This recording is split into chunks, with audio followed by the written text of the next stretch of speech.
Bapak Ibu Saudara, minggu yang lalu kita sudah dikobarkan dengan api Roh Kudus dan hari ini adalah lidah api. Katakan sama-sama. Lidah api.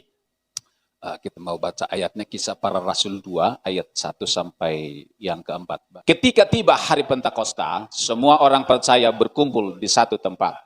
Tiba-tiba turunlah dari langit suatu bunyi seperti tiupan angin keras yang memenuhi seluruh rumah di mana mereka duduk. Dan tampaklah kepada mereka lidah-lidah seperti nyala api yang bertebaran dan hinggap pada mereka masing-masing. Maka penuhlah mereka dengan Roh Kudus, lalu mereka berkata-kata dalam bahasa-bahasa lain seperti yang diberikan oleh Roh itu kepada mereka untuk mengatakannya. Haleluya. Gereja kita harus gereja yang terus mengobarkan api Roh Kudus, ya.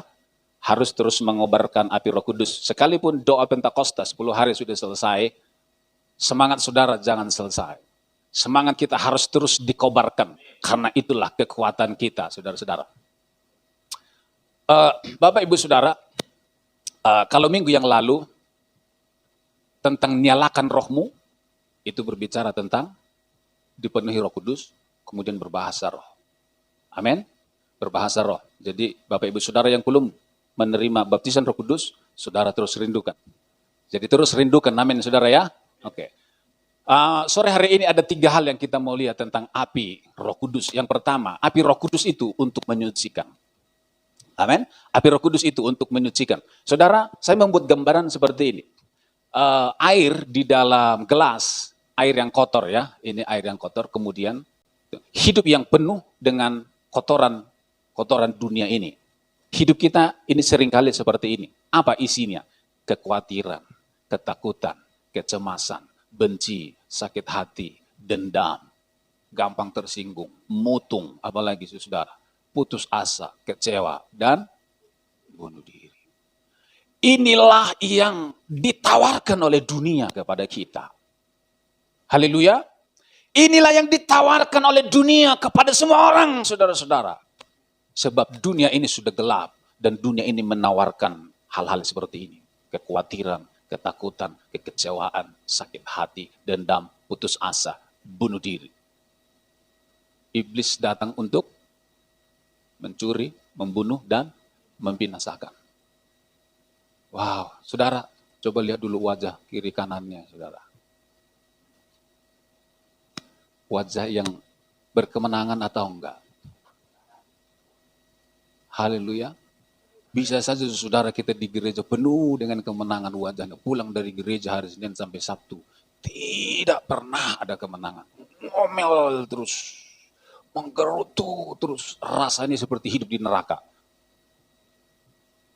Ada enggak? Ada saudara-saudara. Mestinya itu sudah berlalu dari kita. Amin. Itu sudah berlalu. Itu bukan level kita lagi saudara-saudara. Kenapa? Kalau masih seperti itu berarti masih seperti ini saudara. Haleluya. Kita nggak bisa menolak dunia ini, saudara-saudara. Itu ada di dalam dunia ini. Tetapi filternya itu ada di sini, saudara-saudara. Amin. Filternya ada di sini. Kemudian yang berikutnya begini. Menyembah dengan roh. Saat kita terus mengaktifkan bahasa roh kita, maka api Roh Kudus sedang mengalir ke dalam hidup kita dan semua kotoran yang ditawarkan dunia tadi di dalam hidup kita itu akan terbuang keluar. Itu sebabnya ketika orang datang ke gereja, orang datang dengan beban yang berat, kemudian menyembah Tuhan, rasanya hidup ini enteng dan ringan.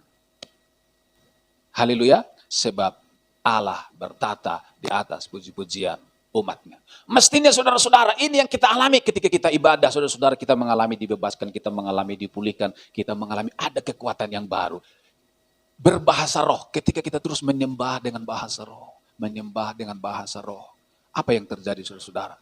Kita sedang menerima aliran air kehidupan. Kita sedang menerima apa saudara-saudara? Ide yang baru, kita menerima pewahyuan yang baru, kita sedang menerima kekuatan yang baru, kita sedang menerima pengharapan yang baru. Dan yang ada tadinya di dalam hati dan pikiran kita, apa kekhawatiran, kecemasan, ketika itu masuk di dalam kita saudara, Pengwahyuan yang baru. Maka yang tadi kekhawatiran itu akan keluar, saudara-saudara. Meluap keluar, terbuang keluar. Kenapa? Karena terus dialiri oleh air kehidupan. Lewat penyembahan kita, lewat bahasa roh itu, saudara-saudara. Jadi aktifkan terus roh kita. Amin. Jadi gereja kita bukan gereja yang anti bahasa roh. Gereja kita adalah gereja Pentakosta. Amin. Sekalipun ada gereja Pentakosta, tetapi sudah tidak ada semangat Pentakostanya. Karunia-karunia roh sudah tidak ada di sana. Tapi gereja kita adalah gereja Pentakosta. Amin. Firman Tuhan berkata, tidak ada roh. Tuhan berkata, tidak ada roh. Tuhan berkata, terkutuklah Tuhan. Kalau roh Tuhan ada di dalam kita, enggak mungkin bahasa rohmu sesat. Enggak mungkin bahasa roh yang engkau ucapkan itu mengutuk Tuhan. Enggak ada, saudara-saudara. Roh Tuhan itu pasti memuliakan Tuhan itu sendiri. Amin, saudara-saudara. Jadi jangan takut, saudara-saudara. Terus rindukan. Kalau saudara belum dipenuhi Roh Kudus di gereja ini, pulang ke rumah. Di rumah, nantikan Roh Kudus. Amin. Ko Andi di depan TV malam-malam. Ko Andi itu kalau sudah di rumah itu, dia duduk sendiri di depan TV, matikan lampu, kemudian dia menyembah Tuhan. Saya percaya suatu saat nanti Ko Andi akan dibaptis oleh Roh Kudus. Haleluya. Oke. Kemudian setelah keluar semua kotoran dari dunia ini, hidup kita menjadi bersemangat, menyala tiap hari. Amin, saudara. Kenapa? Hidup kita punya pewahyuan yang baru, punya gairah yang baru. Bukankah firman Tuhan berkata, orang yang menanti-nantikan Tuhan bagaikan Raja Wali yang terbang tinggi dengan sayapnya yang tidak pernah lelah. Berlari tidak pernah lelah. Hidup kita ketika menanti-nantikan Tuhan, selalu ada kekuatan baru, selalu ada pengharapan baru. Saudara, kalau kita saudara hidup seperti ini, wow, saudara-saudara, kekuatan semangat baru, iman yang baru, tidak ada lagi kekhawatiran, ketakutan. Setiap hari percaya, saudara-saudara, amin. Tiap hari percaya diri. Ya, saya percaya dari mulutnya pun tidak ada kata-kata yang negatif. Dari mulutnya pasti tidak ada omelan, tidak ada sungut-sungut. Yang ada adalah pujian bagi Tuhan. Terima kasih Tuhan. Terima kasih Tuhan. Amin, saudara. Sulit enggak untuk masuk di level ini? Sulit enggak, saudara? Kalau kita sudah masuk di level ini, wow, saudara. Wih, dahsyat, saudara. Rahasianya itu tadi, sembah dengan rohmu. Menyembah dengan roh. Tadi ketika saya duduk di situ, saya terus menyembah dengan bahasa roh. Menyembah dengan bahasa roh. Kalau satu hari, 1 jam kita menyembah dengan bahasa roh, rasakan perbedaannya, saudara-saudara. Beda, hidup ini beda. Amin. Kalau belum 1 jam, mulai dari 5 menit, 10 menit, 30 menit, kemudian 1 jam. Haleluya. Connect dengan Tuhan, terus menyembah Tuhan. Nikmati hadirat Tuhan. Nikmati hadirat Tuhan, saudara. Izinkan aliran-aliran air hidup itu terus mengalir dalam hidup kita. Amin. Sebab dunia ini, saudara, semakin sulit, semakin susah, saudara-saudara. Semakin susah. Dunia ini semakin susah, mestinya kita jangan ikut semakin susah. Kita harus terus semakin naik. Amin. Api itu sifatnya itu dia naik ke atas. Haleluya. Enggak ada api, sifatnya turun. Kalau saudara nyalakan lilin, saudara, itu apinya pasti naik. Saudara balikkan itu, apinya pasti naik, saudara. Sifatnya api itu selalu naik, saudara. Roh Kudus itu membawa kita selalu naik. Selalu naik. Api itu selalu menyambar ke atas, saudara-saudara. Kalau ada Roh Kudus dalam kita, dia membawa kita terus naik. Dia membawa kita terus naik. Haleluya. Kalau tidak, saudara-saudara, kita akan ikut mengalir dengan dunia ini. Mengalir dengan dunia ini. Aduh, orang lain putus asa, kita juga putus asa. Aduh, mestinya enggak. Amin. Kita punya nilai yang baru, kita punya hidup yang baru. Kita mendapatkan apa? Nilai-nilai kerajaan yang baru yang kita hidupi berbeda dengan dunia ini. Haleluya. Katakan teman sebelah, engkau harus semangat bilang begitu. Haleluya. Haleluya. Ini gambaran yang berikutnya. Saat kita berbahasa roh, kita sedang menyalakan api roh dalam kita. Ini gambarannya, saudara. Membuat tidak ada kehidupan lain yang bisa hidup di dalam kita selain perkara-perkara sorga. Amin. Ini habitatnya sorga. Haleluya. Sorga yang bermanifestasi di sini. Yang dari dunia ini kekhawatiran, kecemasan, takut. Itu nggak boleh hidup di sini. Kenapa? Ada api. Amin. Kalau api itu kita nyalakan terus di sini, kekhawatiran tidak kuat untuk bertahan. Kecemasan tidak bertahan di sini. Yang bertahan di sini adalah percaya, damai sejahtera, sukacita. Amin. Kalau api itu terus nyala, itu sebabnya sembah Dia dengan rohmu, dengan bahasa roh, terus kobarkan, kobarkan, kobarkan. Amin. Jadi kita baca sama-sama, 1, 2 ya. Jadi berdoalah terus dengan bahasa roh, dengan meluap-luap setiap hari. Haleluya. Bangun ini, bangun ini, bangun ini. Kalau enggak, saudara-saudara, kita akan digilas oleh dunia ini. Jangan biarkan dunia menggilas kita, tapi kita yang menggilas dunia ini. Seperti Petrus berjalan di atas air, saudara, ketika badai datang, Petrus dia jalan. Itu dia nggak takut, saudara. Amin. Badai mencoba menggoncangkan bisnis kita, keluarga kita. Kita harusnya, badai, berhenti. Kita seharusnya punya otoritas itu. Amin. Iya. Kalau api itu terus membara, ada otoritas di sini. Amin. Ada otoritas di sini. Yang kedua. Yang pertama tadi apa? Api untuk menyucikan. Menyucikan. Nah, semakin kita suci ya, semakin kita kudus. Kemudian yang kedua, api untuk menghanguskan. Lidah pun adalah, berhenti di sini dulu. 1, 2 ya. Lidah pun adalah api. Ia merupakan suatu dunia kejahatan dan mengambil tempat di antara anggota-anggota tubuh kita sebagai sesuatu yang dapat menodai seluruh dan menyalakan roda kehidupan kita, sedang ia sendiri dinyalakan oleh api neraka. Demikian juga lidah, walaupun suatu anggota kecil dari tubuh, namun dapat memegahkan perkara-perkara yang besar. Lihatlah betapapun kecilnya api, ia dapat membakar hutan yang besar. Dengan lidah kita memuji Tuhan, Bapa kita, dan dengan lidah kita mengutuk manusia yang diciptakan menurut rupa Allah. Dari mulut yang satu keluar berkat dan kutuk, hal ini saudara-saudaraku tidak boleh demikian. Amin. Mulut kita, lidah kita adalah api, saudara-saudara. Ada 2 api di sini yang ditawarkan. Api dari neraka atau api dari surga. Api itu bisa menghanguskan. Lidah kita disertai dengan kekuatan neraka. Itu menghanguskan. Lidah kita disertai dengan pengurapan dari Tuhan. Menghanguskan juga, saudara-saudara. Jadi dikatakan, tidak boleh demikian terjadi. Lidah kita mestinya hanya satu sumber, yaitu Tuhan. Api Roh Kudus. Itu sebabnya diberikan bahasa lidah, supaya lidah kita ini dikendalikan, dimiliki, dikuasai oleh Roh Kudus saja. Amin. Adakah sumber memancarkan air tawar dan air pahit dari mata air yang sama? No. Saudara-saudaraku, adakah pohon dapat menghasilkan buah zaitun dan adakah pohon anggur dapat menghasilkan buah ara? Demikian juga mata air asin tidak dapat mengeluarkan air tawar. Saudara-saudara. Kita baca sama-sama 1, 2 ya. Jikalau ada seorang menganggap dirinya beribadah, tetapi tidak mengekang lidahnya, ia menipu dirinya sendiri, maka sia-sialah ibadahnya. Amin. Lidah. Gara-gara lidah ini, kita bisa masuk neraka, saudara-saudara. Amin. Bilang sama sebelahnya, hati-hati lidahnya, bilang.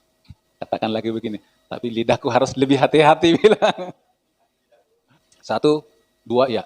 Siapa memelihara mulut dan lidahnya, memelihara diri daripada kesukaran. Jadi lidah kita ini kecil, saudara-saudara. Ini sangat mempengaruhi seluruh hidup kita. Hati-hatilah menggunakan lidahnya. Serahkanlah lidah kita kepada Roh Kudus. Jangan serahkan lidah kita kepada neraka atau iblis. Kalau lidah kita serahkan sama Tuhan. Menggunakan bahasa lidah. Lidah kita ini mulut kita ini akan penuh dengan otoritas. Amin. Menghanguskan. Firman Tuhan berkata, apa yang kamu ikat di bumi, apa yang kamu lepaskan di bumi, itu berbicara tentang otoritas, saudara-saudara. Setan keluar. Mestinya setan keluar. Amin. Kenapa? Ada otoritas. Kalau kita dipenuhi Roh Kudus terus sering menyembah dengan roh. Wow, saya kira hidup kita ini penuh dengan api. Apinya, hawanya panas terus, panas. Inginnya cari orang yang ingin didoakan. Panas, bawaannya itu, siapa yang ingin saya doakan? Rasanya, pengurapan ini rasanya ingin dialirkan kepada, amin saudara. Itu mestinya, saudara. Yang iblis tahu dia harus kalah. Amin. Dan kita harus lebih daripada pemenang. Yang terakhir. Ya, api untuk menyembuhkan. Kalau orang kedinginan pasti butuh kehangatan. Api, saudara. Kalau kedinginan terus dibiarkan kedinginan, waduh. Tapi butuh api, saudara. Api untuk menyembuhkan. Kita baca 1-2 iya. Ada orang yang lancang mulutnya seperti tikaman pedang, tetapi lidah orang bijak mendatangkan kesembuhan. Lidah orang bijak mendatangkan kesembuhan. Lidah ini bisa mendatangkan kesembuhan. Suami-suami, bapak-bapak itu harus menyembuhkan istrinya. Banyak istri yang sakit hati, kecewa, gara-gara lidah suaminya yang menghancurkan, bukan menyembuhkan. Demikian juga sebaliknya, banyak istri yang menghancurkan suaminya gara-gara lidahnya. Tetapi orang bijak, saudara-saudara, lidahnya mendatangkan kesembuhan. Banyak anak-anak terluka, saudara-saudara, karena orang tuanya lidahnya berbisa. Kalau lidah yang menyembuhkan itu berarti orang suka untuk mendengarnya. Amin. Hati ini kalau mendengar perkataannya seperti air mengalir gemericik. Hatinya tenang gitu ya. Coba suami-suami bilang sama istrinya, engkau harus sembuh bilang. Petrus itu menyembuhkan orang dengan perkataannya. Di depan gerbang bait Allah, Petrus melihat ada orang lumpuh. Petrus bilang, emas dan perak tidak ada padaku, tapi apa yang aku punya akan kuberikan kepadamu. In the name of Jesus, berjalanlah. Dia jalan. Itu perkataannya Petrus. Saudara, artinya gini, kita terus menyembah dengan roh, kita dipenuhi Roh Kudus, api Roh Kudus memenuhi kita. Tapi kalau kita nggak pernah gunakan mulut kita, lidah kita untuk berkata kepada orang yang sakit, in the name of Jesus. Kita nggak pernah tahu kita dipakai Tuhan atau tidak. Amin? Nggak pernah tahu. Kita nggak tahu Pak Juabang bisa melihat dengan normal lagi. Kalau tidak ada orang yang berani berkata, in the name of Jesus. Ngapain kamu doain itu? Termasuk orang yang mati. Bisa hidup. Bisa hidup enggak? Ada perintah Tuhan enggak? Bangkitkanlah orang mati. Ada enggak? Firman Tuhan berkata kepada muridnya, Yesus berkata, pergilah, beritakanlah Injil dan bangkitkanlah orang mati. Hidupkan orang mati. Perintah Yesus. Iya toh? Tapi berapa banyak orang yang berani mencoba dulu lah, mendoakan orang mati. Tidak banyak orang berani. Kenapa? Karena orang berpikir itu sudah mati. Berarti kalau sudah mati, waktunya sudah selesai. Berarti dia kubur saja. Loh, kenapa Yesus suruh bangkitkan orang mati? Artinya, orang mati tidak akan pernah bangkit kalau tidak pernah ada orang yang berani untuk bertindak melakukan. Amin. bangkit, puji Tuhan, haleluya. Tapi kalau tidak bangkit, dikubur saja. Karena hanya ada dua. Tapi paling tidak akan ada keberanian. Sekalipun tidak terjadi mujizat. Amin. Salah satu penyebab kenapa tidak banyak mujizat terjadi. Takut untuk mendoakan. Haleluya. Sebenarnya orang hamba-hamba Tuhan besar yang dipakai Tuhan, sebenarnya mereka sama dengan kita. Sama dengan kita. Modalnya apa? Modal iman, percaya.